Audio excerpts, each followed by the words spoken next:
In this lecture, we will talk about Helm components.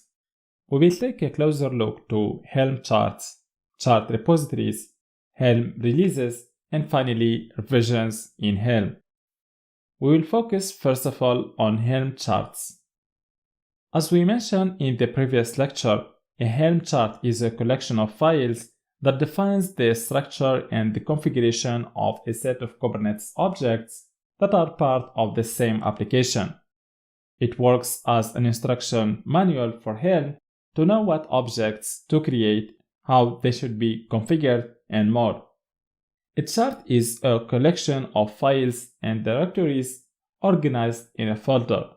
We will go deeper in the structure of the chart directory and the content of the files and the directories later when we learn how to create our own Helm charts.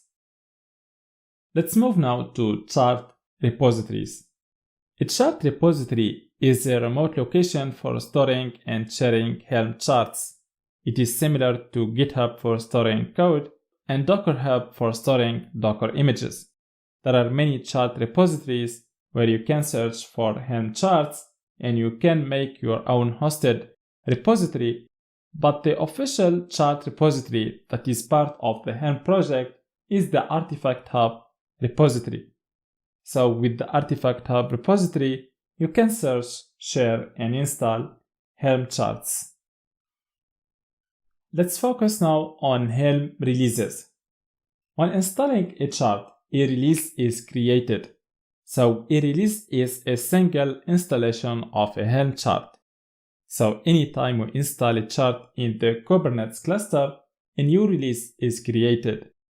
For example, when installing the WordPress application by executing the helm install command, a release will be created.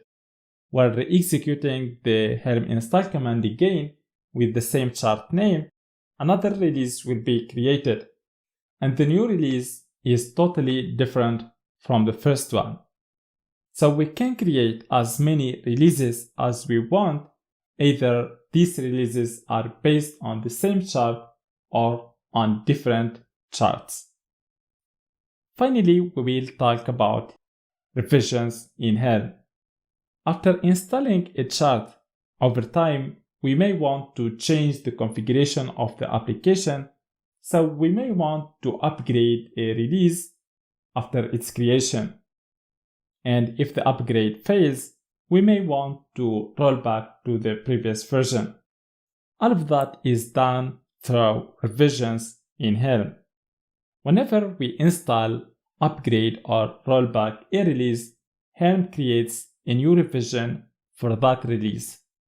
Each revision records the changes done for that release, and this provides a powerful version control for Kubernetes applications. So that's all for now. Thank you very much and see you next time.